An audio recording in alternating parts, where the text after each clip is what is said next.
Meeting ಕರೀಲಿಕ್ಕೆ ಆಯ್ತಲ್ಲ, ಮೊನ್ನೆ ಒಂದು ಮೀಟಿಂಗ್ ಆಯ್ತಲ್ಲ ತುಂಗಭದ್ರದಲ್ಲಿ. ಹೌದು ಸರ್. ಅಫಿಷಿಯಲ್ ಮೀಟಿಂಗ್ ಅಲ್ಲಾದರೂ ಕೂಡ ಅನ್ಅಫಿಷಿಯಲ್ ಆಗಿ ಆಯಿತು. ಅಂದ್ರೆ ಒಳ್ಳೆ ತುಂಗಭದ್ರಾ ಸ್ಟಾರ್ಟ್ UKP ಎಲ್ಲ ಡಿಸ್ಕಷನ್ ಎಲ್ಲ ಡಿಸ್ಕಷನ್ ಸರ್. ಈಗ ಕೃಷ್ಣಾ ನದಿ ನೆನಪಾಗೋದು ಚುನಾವಣೆ ಸಂದರ್ಭ ಅಲ್ಲಪ್ಪ, ಅಲ್ಲ ಸರ್, ಇನ್ನು 2 ವರ್ಷ ಇದೆ. 2 ವರ್ಷ ಇದ್ರು ಸರ್ ನಾವು ಇದು ಯೋಜನೆ ಪೂರ್ಣಗೊಳಿಸ್ತೀವಿ ಅಂತ ಭರವಸೆ ಕೊಟ್ಟಿದ್ರು, ಪಾದಯಾತ್ರೆ ಮಾಡಿದ್ರು. ಅಂದ್ರೆ ಕೇವಲ ಒಂದು ಮಾತಾಡೋಸ್ಕೋಸ್ಕರ ಅಂತ ಸುಪ್ರೀಂ ಕೋರ್ಟ್ಗೆ ನಾವು ಹೋಗಿರಲಿಲ್ಲ, ಆಂಧ್ರದವರು ಹೋಗಿದ್ದು, ತೆಲಂಗಾಣದವರು ಹೋಗಿದ್ದು.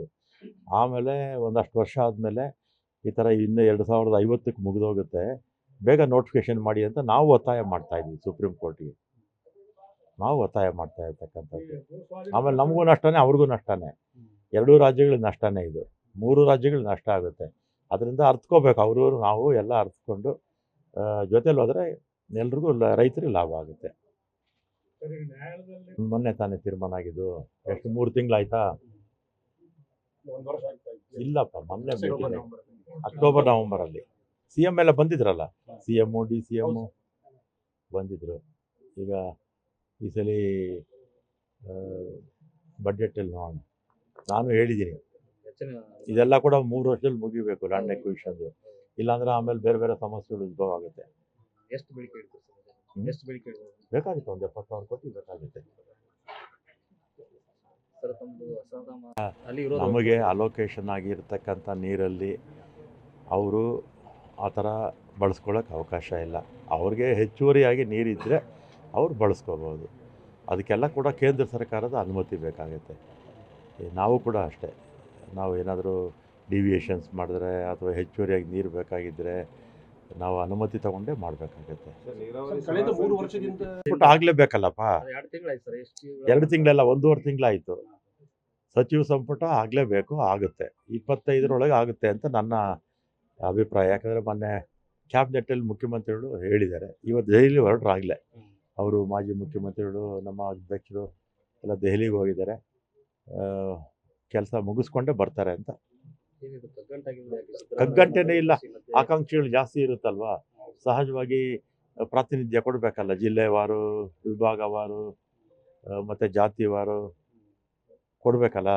ಅದರ ಮತ್ತು ಸೀನಿಯಾರಿಟಿ ಇದೆ, ಹೊಸಬ್ರಿಗೆ ಅವಕಾಶ ಇದೆ.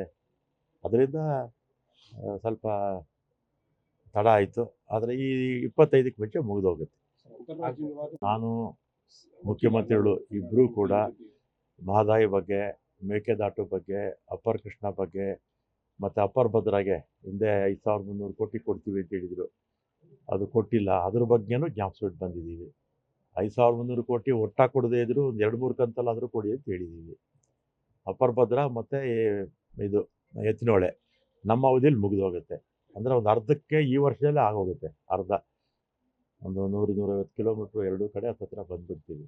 ಉಳಿದಿದ್ದು ನಮ್ಮ 28ರ ಅವಧಿಗೆ ಮುಂಚೆ ಎತ್ತಿನಹೊಳೆ, ತುಂಗಭದ್ರಾ ಎರಡು ಭದ್ರಾ, ತುಂಗಭದ್ರಾ ಅಲ್ಲ, ಭದ್ರಾ ಅದು ನಮ್ಮ ಮಹಾರಾಷ್ಟ್ರದವರು ಅಬ್ಜೆಕ್ಷನ್ ಮಾಡ್ತಾ ಇದ್ದಾರೆ. ಈ ಕಡೆ ಈಗ ಆಂಧ್ರ ಪ್ರದೇಶ ಅವರು ಇದು ಮಾಡ್ತಾ ಇದ್ದಾರೆ. ಆಂಧ್ರ, ತೆಲುಗು, ಇವರು ತೆಲಂಗಾಣದವರು ಹಾಕಿದ್ದಾರೆ, ಕೋರ್ಟಿಗೆ ಕೇಸ್ ಹಾಕ್ಕೊಂಡಿದ್ದಾರೆ ಅಲ್ವಾ.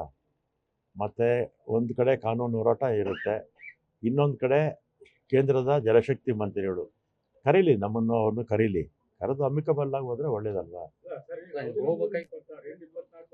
ಈಗ ಸುಪ್ರೀಂ ಕೋರ್ಟಿಗೆ ನಾವೇ ನೋಟಿಫಿಕೇಶನ್ ಬೇಗ ಮಾಡಿ ಅಂತ ನಾವೇ ಸುಪ್ರೀಂ ಕೋರ್ಟಿಗೆ ಕೇಸ್ ಹಾಕ್ಕೊಂಡಿದ್ದೀವಿ. ಸುಪ್ರೀಂ ಕೋರ್ಟು ಬೇಗ ತೀರ್ಮಾನ ತಗೋಬೇಕು. ಸಫಿಷಿಯೆಂಟ್ ಆಗಿದೆ, ವರ್ಷ ಪೂರ್ತಿ ನೆಕ್ಸ್ಟ್ ಜೂನ್ವರೆಗೂ ಕೂಡ ಇದೆ. ಈಗ ಕಾಲುವೆಗಳಿಗೆ ನೀರು ಬಿಡಬೇಕಾದ್ರೆ ನಮಗೆ ಹೆಚ್ಚುವರಿಯಾಗಿ ಒಂದು 20 TMC ಇರಬೇಕಷ್ಟೇ ಅಲ್ವಾ. 20 TMC ನಮಗೆ ಇದೆ. ಒಟ್ಟು 60 TMC ಬೇಕಾಗುತ್ತೆ ಮುಂಗಾರಿಗೆ. ನೋಡೋಣ, ಇನ್ನೊಂದು ವಾರ ನೋಡೋಣ. ಈಗ ಪ್ರತಿದಿನ 3 TMC ಬರ್ತಾ ಇದೆ. ಇನ್ನು ಸ್ವಲ್ಪ ಮಳೆ ಆ ಭಾಗದಲ್ಲಿ ಮಹಾರಾಷ್ಟ್ರ ಕಡೆ ಜಾಸ್ತಿ ಆಗಿ ಸಫಿಷಿಯೆಂಟ್ ಆಗಿದಾಗ ಕಾಲುವೆಗೆ ನೀರು ಬಿಡ್ತೀವಿ.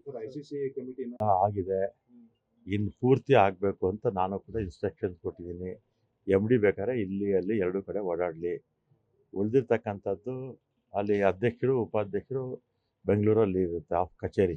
ಅಧ್ಯಕ್ಷರು ಅಂದರೆ CM, ಉಪಾಧ್ಯಕ್ಷರಂದರೆ ಈ ಇಲಾಖೆ ಮಂತ್ರಿ. ಒಂದು ಕೋಆರ್ಡಿನೇಷನ್ ಕಮಿಟಿ ಒಂದು ಮಾಡಿಕೊಂಡು ಮಾಡಬೇಕು. ನ್ಯೂಸ್ ಫಸ್ಟ್, ನಿರ್ಭೀತಿಯಿಂದ ನಿಮ್ಮ ಪರವಾಗಿ.